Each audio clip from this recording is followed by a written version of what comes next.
Hello and welcome to another episode of Who Knew in the Moment, the podcast. I'm your host, Phil Friedrich, and today I am honored to have Erik Westrum with me. Erik is a former NHL hockey player and author of Becoming Elite. He's got a second book coming out, and we're going to be talking about that.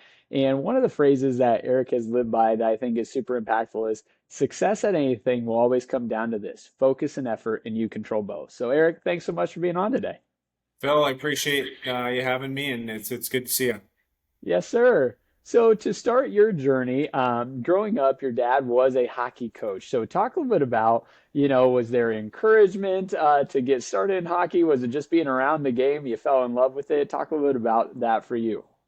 Yeah, I think it was kind of a combination, right? Part of it was obviously my dad playing hockey. He played professionally for 10 years as well. And then as me and my brother, started to grow up, it was natural to go coach. So Yeah. the association had asked him to help out, and we'd tag along. And before you know it, we were on skates. And living in Minnesota, I always jokingly say we got 10,000, not 10,000 lakes, but 10,000 outdoor ice rinks. Yeah. So what else do you do in the winter but skate? So it was for him, it was kind of neat because he introduced it to us, but he didn't push us, right? It Mm, was, yeah. hey, do you like hockey? Do you like football, baseball, basketball? I mean, I tried every sport, no joke.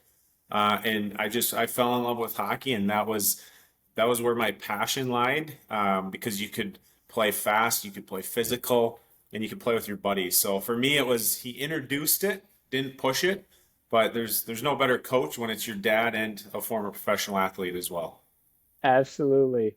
Now, as you progressed in your career, you had a neat opportunity in high school to play in the state tournament, and you happened to also play in one of the longest recorded hockey games. So, talk a little bit about, the high school years, playing in the state tournament, and just growing and developing your skills that way. Yeah, it was one of those, growing up, the state tournament was usually around like St. Patrick's Day. My parents Yeah. would usually have people over and have the gathering for St. Patrick's Day, but then also the state tournament. So we'd watch it. Eventually they'd kind of corral all the kids into a back room. We had the TV on. We'd play mini sticks, pretending that we were playing in the tournament. So I grew up watching it, and then as I got older, we would go to the games.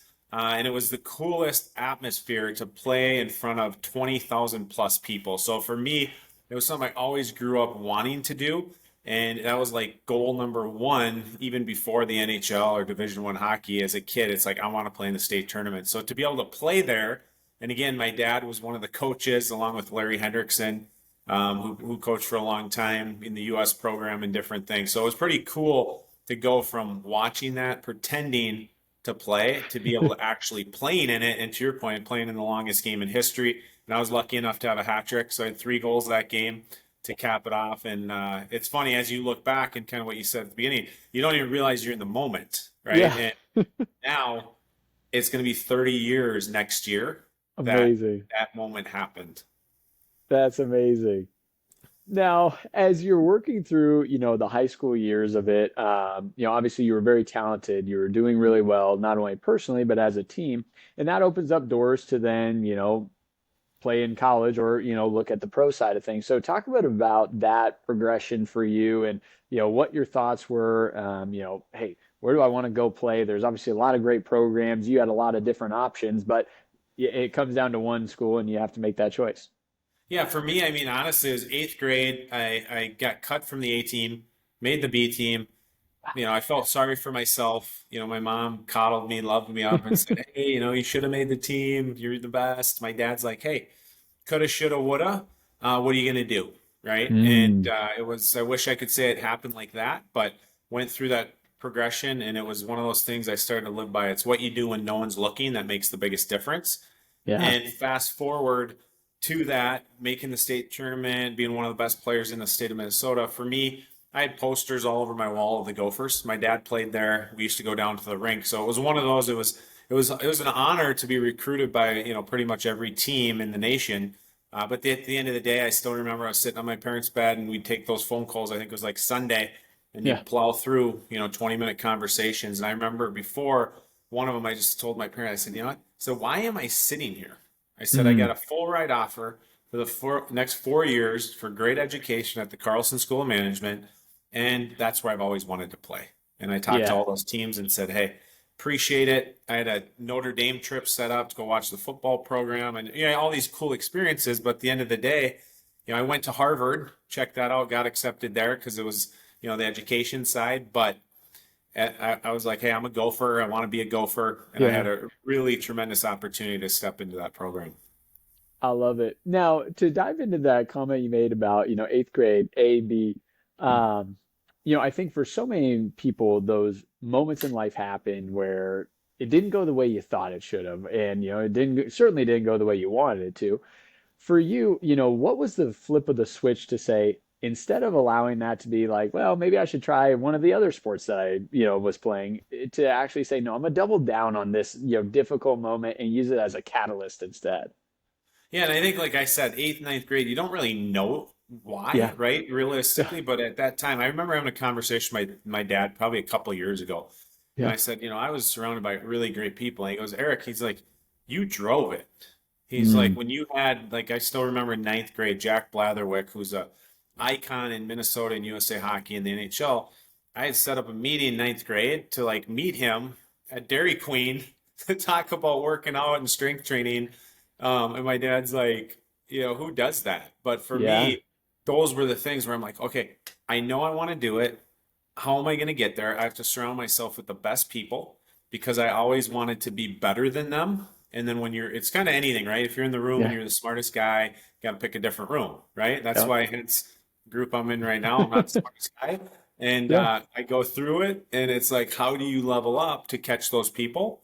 And then Yep. you go to another team into another room and you can continue to do it. And that's what I found is like, I'm like, there's no way these guys are better than me in my own hometown, let alone outside of the US and beyond.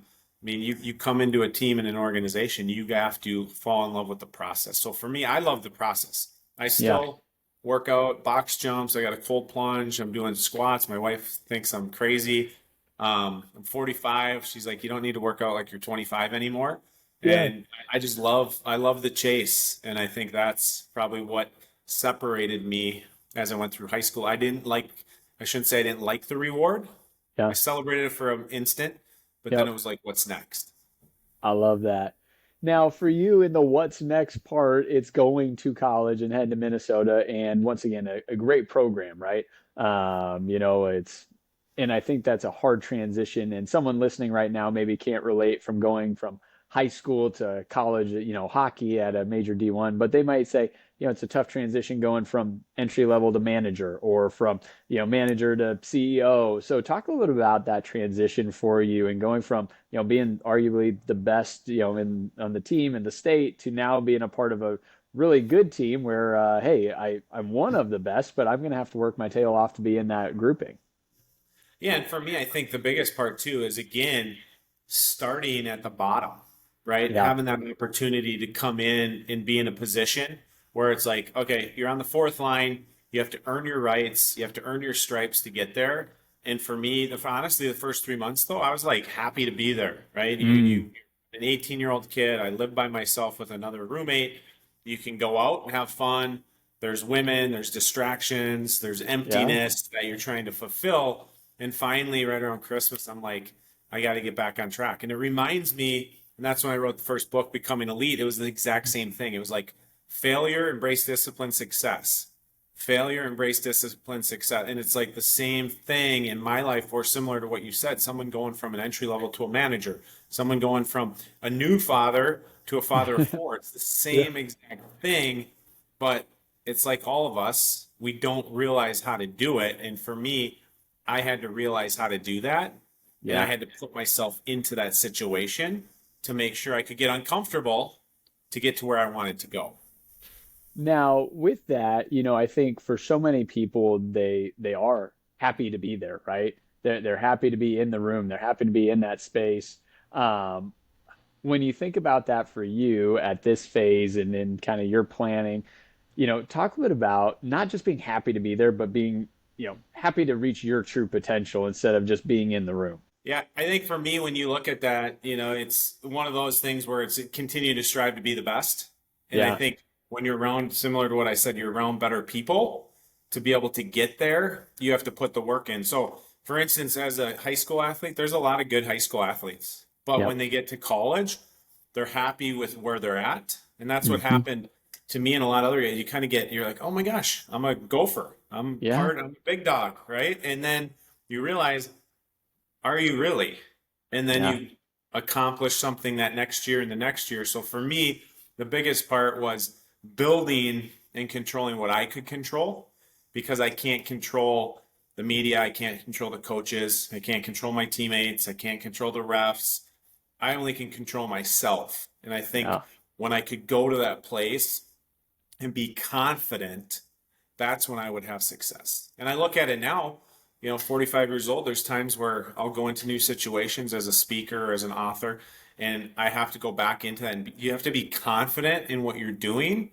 Otherwise, Yep. you can't impact other people. And most importantly, you're not going to impact yourself. So for me in college, in school, and in sports, I needed to be confident. I needed to show up consistently, and I needed to lead myself in order to get to that next spot. I love that. Now, as you're at Minnesota, I would imagine that there becomes a point where you think, all right, the NHL is like a real possibility for me to, play and have a career there. College is not going to be my final stop. So talk a little about maybe even the way you prepared differently once that realization, became, I think there's always that level of progression, right? Like you think you're working really hard until you find out, oh, this is what it takes. And then you're like, oh, well, now I'm really working as hard as I can. And then you realize, oh, no, like this is the next level. So talk a little bit about that for you. Yeah, and for me, I think it was coming in right after my freshman year. So Yeah. right around Christmas. Ironically, I always played forward. We were low on D. Coach is like, hey, Westy, you played D, right? I'm like, of course I did. If I can go from third line to first line, I'm like, of course I played D. All of a Yep. sudden, I'm playing D the second half, ton of ice time, getting way better. I was drafted in the NHL that summer, Yep. late round pick, seventh round, and to the Phoenix Coyotes. Yeah. And for me, it was like, okay, I'm on the radar now. I'm in the Yeah. mix of where I could be. And after that, went to training camp, paid my own way there. And it was like, got a same thing, getting into a new room with new people. Danny Briere was there as his rookie year, who's now the GM of the Flyers, and a lot of good hockey players, and just started to continue to level up because I knew what it took. And I honestly, it was weird. It's like I always expected it. And Mm, I think that's what like true like elite hockey players, elite business, you kind of expect that result. yeah. You are going to hit right the ebb and flow, but you expect that result, and then that's how you're going to get there. So for me, it was yes, I got drafted, but you're not guaranteed anything. You still Yep. have to earn it. Went to training camp. Keith Kachuk, Jeremy Roenick, Yeah. Tony Monty, all these guys are there, and I'm like, they don't look like hockey players, not in a mean way, but it was like they were so strong and so physically fit, Yeah. utilizing their body and their strengths to help them continue to succeed. And I mean, they're unbelievable hockey players, but they use their talents and how they could get there. And mine was different. And I needed to Yeah. figure that out, over the next 3 years of college hockey to make sure I could get there and that I could play at that level.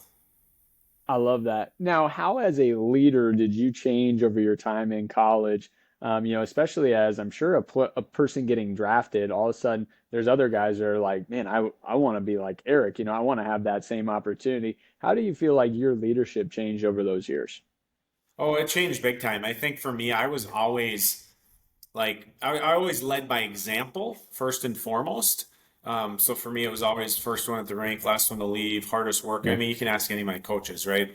Work ethic and compete. I was Yep. just doing some spring cleaning and reading some articles from when I was in college, actually, and all of them were consistent. My kids were laughing because it said, Westrum is a prick to play against.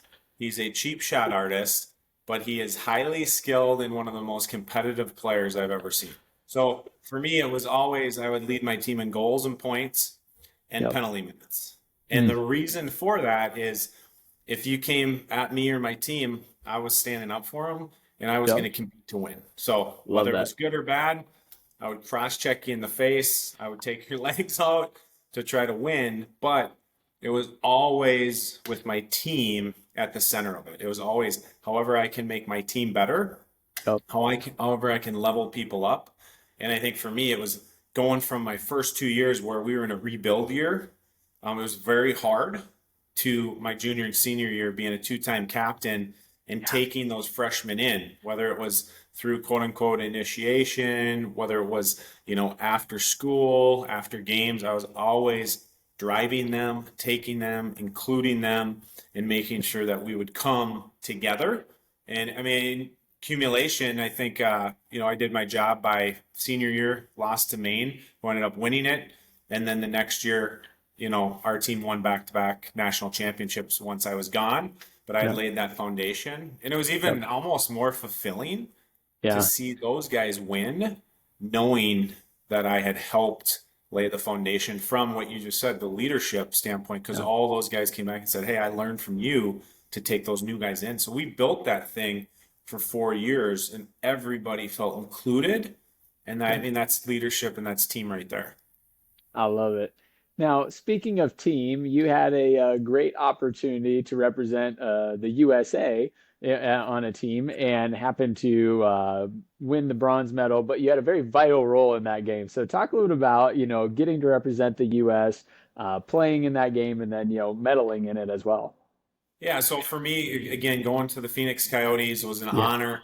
It was my third year. My first 2 years, I blamed other people, asked to get traded, Mm. right? It was just toxicity in my own brain, right? And I just couldn't get out of that cycle for a long time. And finally, I just said, again, failure, brace discipline, success. Said, I'm going to go all in. My third year, get sent down. I play for Team USA in a Deutschland Cup. We won a gold medal with Peter Laviolette, Chris Drury, who are both with the Rangers now on Yeah. management and coaching. And the reason I say that is that laid the seed for me once I made it to the NHL. The last half of that season, I got the call to play for the men's national team. Peter was coaching again, Chris was the captain. And as we went through that, we needed to medal in order to solidify our space in the Olympics and all the stuff behind the scenes that we don't see as spectators. Yeah. And we won, did it really well. The game to go to the gold medal, we lost to Sweden. I had a brutal game. I stayed out too late the night before. And it was just like an eye opener again. Like, Eric, it's the definition of insanity. Like, prepare and you'll have success. So Peter Mm. said to me, he's like, Westy, you're one of the most important players. You got to show up. Fast Yeah. forward to the end of the game, the bronze. It's a 0-0 score. We go to a shootout. Third shooter, they score, they win. We score, we win. They miss. He taps me on the shoulder. Westy, let's go. I wish I could say everyone's going to score if you believe you're going to achieve. And, the Yeah. Mike Ruzioni thing's going through my head and everything happened. And I did score and we won the gold medal. And it was probably, one of the top 5 moments in my life because, I look at, the state championship, the Gopher stuff, the NHL, that, I mean, a lot of really cool stuff, but to wear your jersey, right, to be an Yeah. American, I mean, there's nothing better to stand there with your brothers, listening to, the national anthem after a win, and being able to put a medal around your neck. So it was one of the coolest experiences playing against the best players in the world, Yeah. that I was able to do. Amazing. Now, on top of playing with the, Phoenix Coyotes, you also spent some time with the Minnesota Wild, your hometown team, and then also the Maple Leafs. And, I would imagine there's probably a certain level of pressure, whether one feels it or not, that just comes with being the hometown kid playing for the local team, right? I'm sure you felt that a little bit at Minnesota. I'm sure you felt it a little bit with the Wild.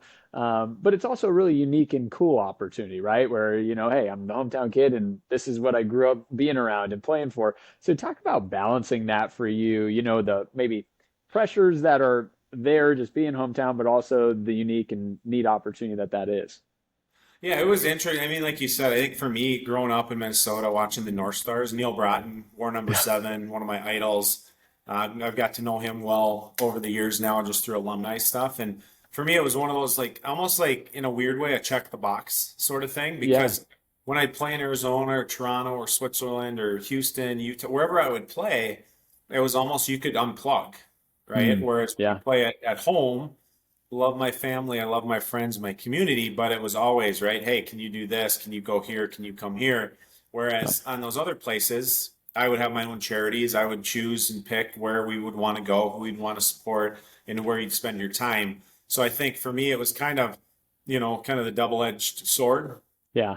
Awesome, honorable. It was exciting. I loved it. I think it put the organization in a weird place too, because that Hmm. year I was leading the minors in scoring, and I still wasn't getting called up. So the newspapers, the radio, so it put me in a weird situation, almost like, hey, we have to call this guy up. Yeah, right. And it was just I'd play in weird situations on weird lines, weird ice time, and it was a great experience. And I probably wish I would have embraced it a little more. But towards the end of the year, I'm like, hey, just send me down the minors. I'm leading the league, and we have a chance to win a championship. Yeah. And it was one of those again because of the team that I was a Yep. part of. Like I'm a huge team guy, and that was like what's driving. I didn't care if I got paid more or if I got paid less, or I just wanted to play hockey. I wanted to have fun, wanted to score goals, and I wanted to be with my teammates. And I think in Minnesota, it was a unique situation because it was the trade deadline. We weren't going to make the playoffs. Guys were kind of coming and going. Guys were playing for contracts, right? So there's Yep. heart selfishness for some guys too. Yeah. It was a weird environment, but to your point, it was one of those I did embrace it. My family was able to be there, my friends. Obviously, I got the stuff behind me that kind of symbolizes a lot of that, just for my journey. But it was an honor and a privilege to play in all those organizations. But they all had different positives, and they all had different pressure. Like you said, Toronto. I mean, it's like you're in a fishbowl, right? You're Yeah. expected to win, even though they haven't won a cup for 38 years or whatever it's been now. It's crazy, but it's the same experience no matter where you go. It's just kind Yeah. of packaged differently. Absolutely. Now, for you, you have a great and long professional hockey career. And whenever I think you are in this transition of, well, I'm no longer going to be a professional hockey player, I'm going to retire, no matter how personally developed you are, there's that element of losing a piece of oneself, right? Or feeling that way, right? And I think someone listening, maybe they didn't have a pro career, but they felt that way as a parent when they became an empty nester, right? A person that was in a serious relationship, and after 4 years it didn't go well, and now they're single, right? You lose an element of yourself when it's a part of you for that long. Talk about navigating that for you, and just maybe the impact like family and friends, support wise had for you as you were kind of in that, transitioning time frame. Yeah, I think for me I mean, I think I'm still going through a transition sometimes, right? Because it's Yeah. like you're always evolving. But it Yes. was right when I was in Toronto. It's my seventh year of professional hockey. I was debating about going to Europe, and I kind of thought, I'm like, you know what, I gotta prepare because my career after sports is going to be way longer. The average Yep. professional athlete, I think history shows like 3 to 5 years, no matter what sport you're in, is Yeah. considered long, right? So for me to Yeah. play 12 years, blessed and fortunate to be able to do that. And I started to take classes and courses and try to figure out I took like a law and society. I took a personal finance class. I started to shadow, businesses. I was in the finance insurance industry for some reason that just appealed to me, Yeah. to be able to help people. So long story short, got out, went back to get my MBA at the Carlson School of Management. Because I'm like, now I can look, do I want to go corporate or do I want to own my own business? Yeah. Long story short, after I finished there, went into insurance and finance, kind of started to build that out for about 5.5 years. But like any professional athlete, we do have a little bit of like ADD or business ADD, I call it, where it's Yeah. like, and it's that challenge Yep. of I was there and I'm like, hey, I want to build a $5 million book of business. You hit that and it's like, okay, what's next? And then you move to something else. So it's like all these challenges, and I either set my goals too low or Mm. I was driven to get to them.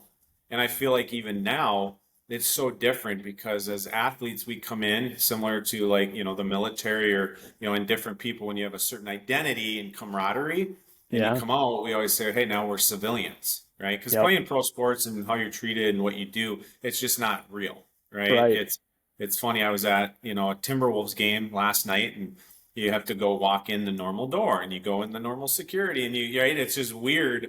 Whereas, you go when you were an athlete, right? You just park underground, you go wherever you want to go, and you have a pass. And I was telling my daughter, I'm like, yeah, let's just walk down here. And the security guy's like, no, you can't go down there. And I'm like, okay, I guess we got to stay behind the guardrails and the guidelines. But as you transition into that, it's so Yep. hard to kind of drop that old identity sometimes. And I think when you're able to, and for me as a believer in Jesus Christ, I think that's a huge part of what helps me. But Yeah. again, yesterday at church, they talked about surrender. And Mm. I still have a very hard time sometimes surrendering to what is that path.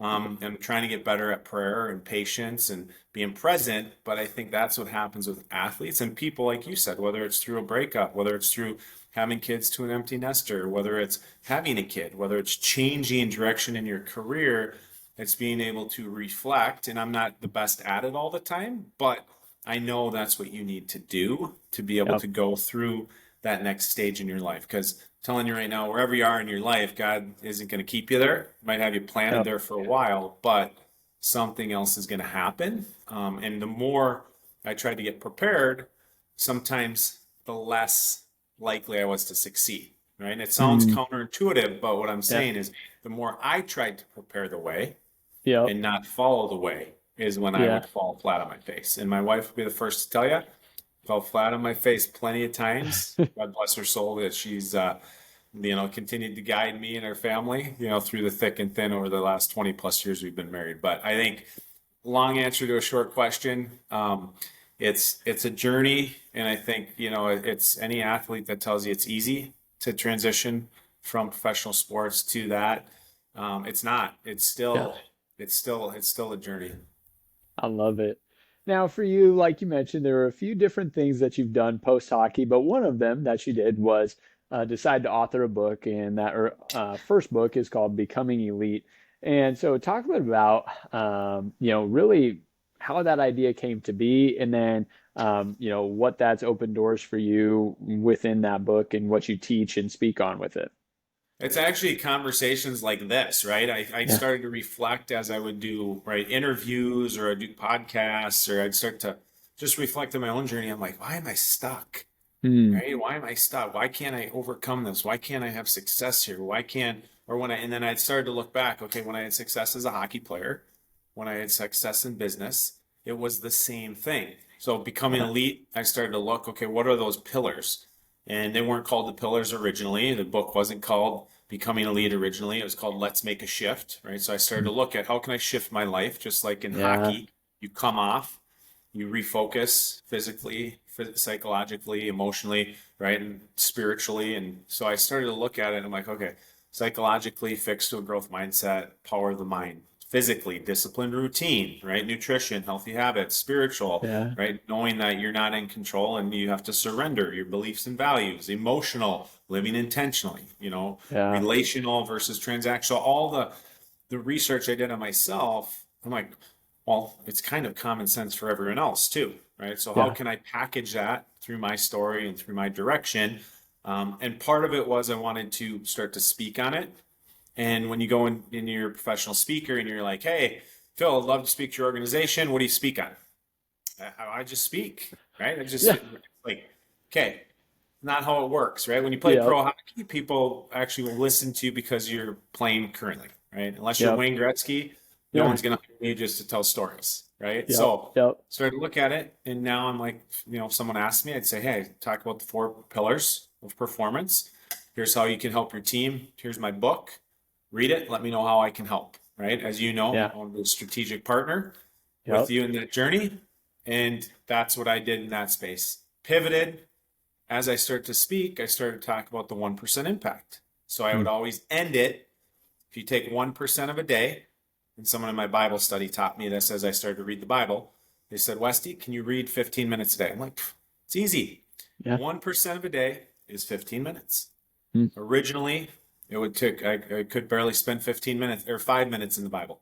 Now I need an hour or 2 hours. So pivoted that message to the 1% impact. What can you do today for 1% of your time? 15 Yep. minutes. Take that times 365. It's 93, 94 some hours.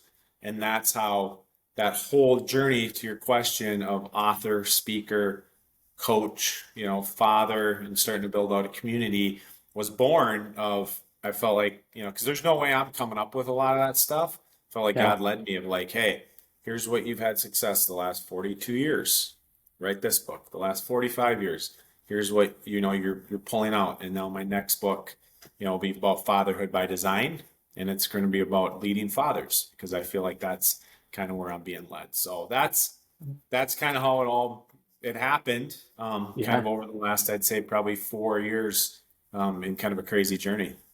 Amazing. So, talking about, fatherhood by design and the newest book that's coming out soon, as we look at that and kind of dive into that, it's one of the biggest roles you'll ever have. And at the same token, oftentimes for people, it's one of the hardest roles because we try and replicate what we've seen and we've only seen one person do it, or we try and say, gosh, I never want to be like my dad, so I'm going to do everything the opposite way. And it's like, well, the opposite way is probably not right either, right? So how do you kind of coach people on fatherhood by design? And I guess the second question to that would be, now having four kiddos, how does the design change based on the kiddo? Yeah, exactly. And I think the greatest part of what we were just talking about is, like I said, right? So becoming elite was kind of Yeah, the entry point, so those four pillars, and yeah, whether it's as an athlete, as a business person, a friend, a father, kind of took me into, like I said, this is an author copy, the 1% impact. That's yeah, just was published.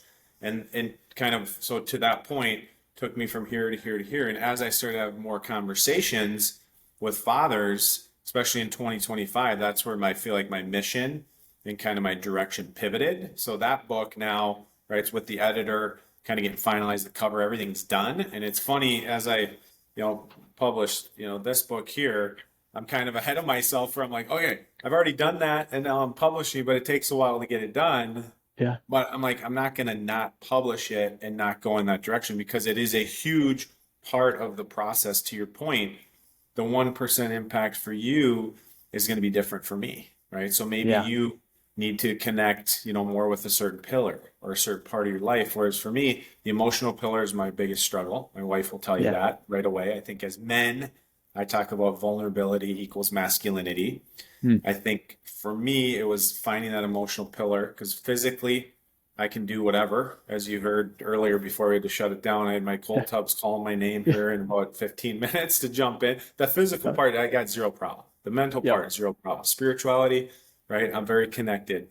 So that then takes me into what can I do in Hmm. that 1%. And as I start to look at it, if I don't show up for my own kids, my own family, I'm not present at work. I'm not Yeah, present with faith. I'm not present in my relationship with my wife. I'm not present with my community. So all of that for me, and again, this is for me, but I think anyone who is a father, if you're not present with your kids, I can guarantee you that you're going to have less success. You're going to be less present in your relationships with other people because that is one that we can all look back and say, where did my dad do a good job? Where could he yep, have done a better job? And as you see in the Bible, it talks about 3 generations and breaking yep, cycles and continuing to build up that foundation. And yeah, that's for me where I still am very passionate about working with companies, corporations, individuals, athletes. That space isn't going to go away.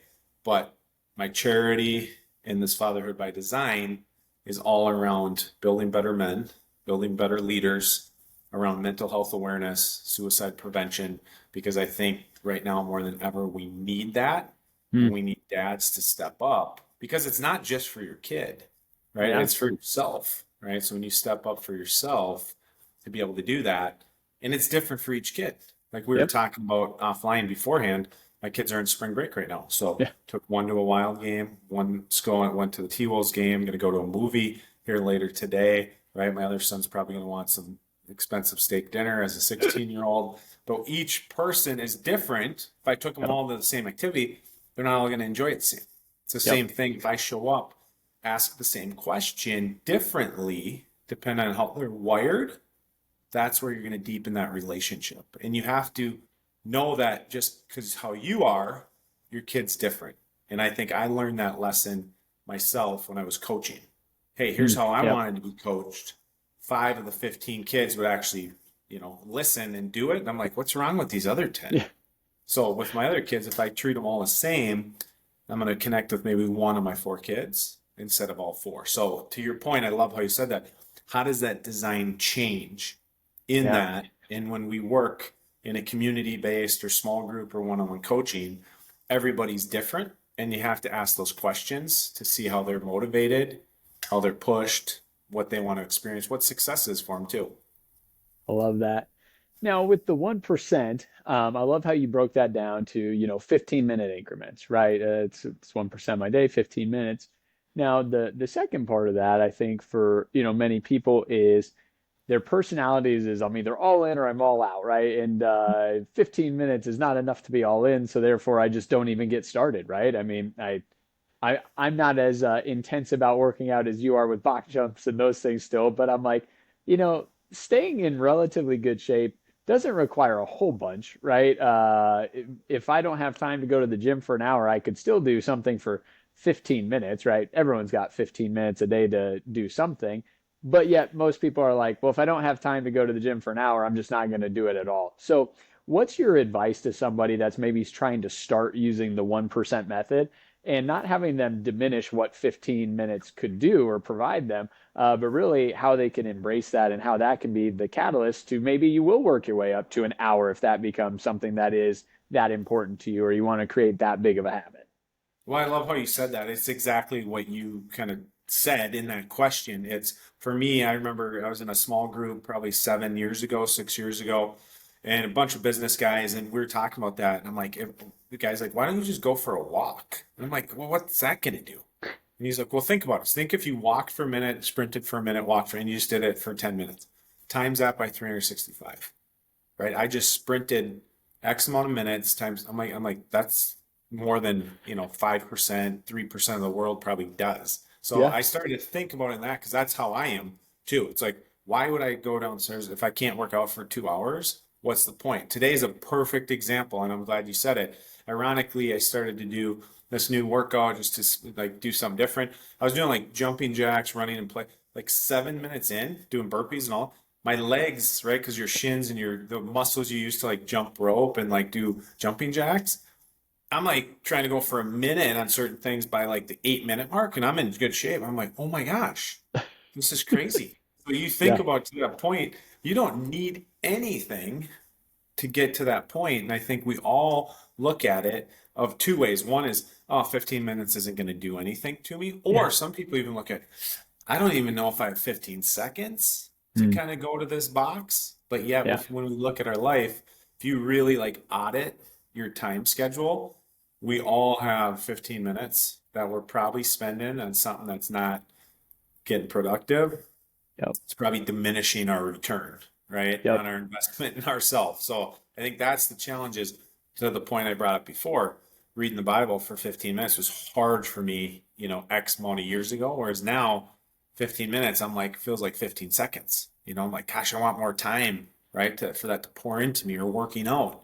I want more time. And then to your point, wherever that is that you feel called to put more time into, two things, you got to be careful because sometimes it's what you enjoy where it's not pushing you because you're Mm. you're in your flow state, which is good.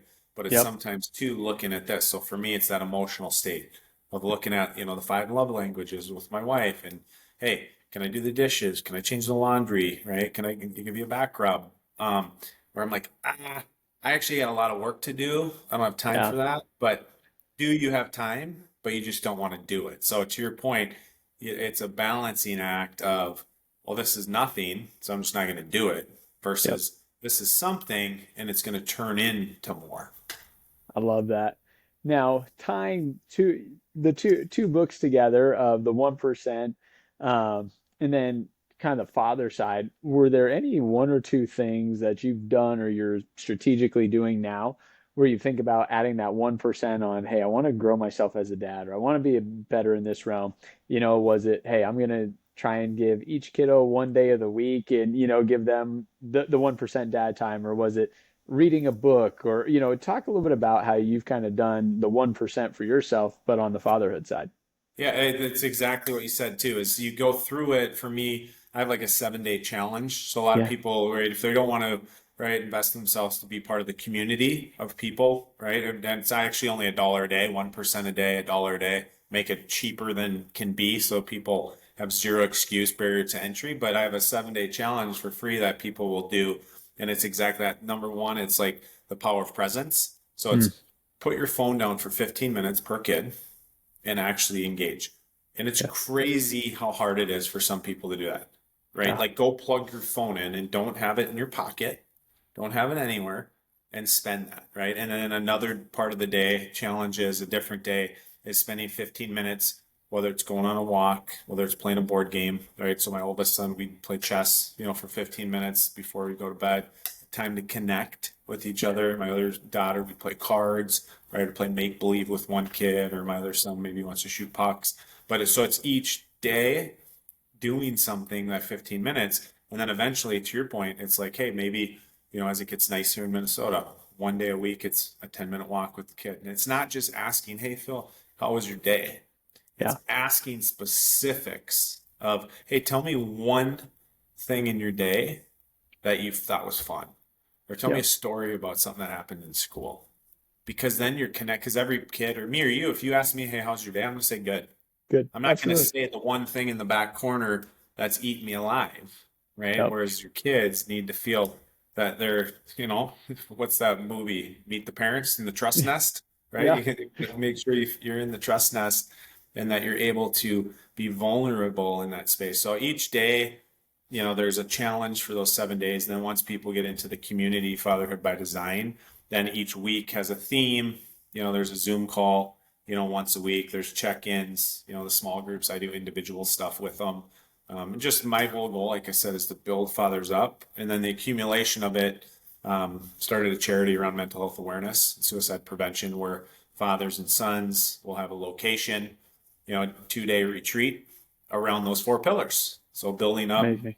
the psychological side with your kid, the growth mindset, being vulnerable, the physical, doing physically hard stuff, because I think that shows a lot. Then day 2, spiritual in the morning, dig into the faith.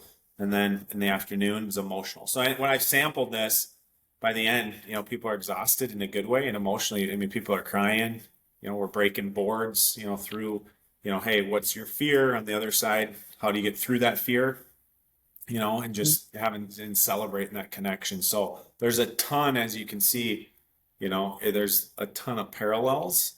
Yeah. And I feel like it's crazy to look at, where it is now, because I would have never thought that I would be qualified to be sitting here, and I'm still not qualified as a dad of 4.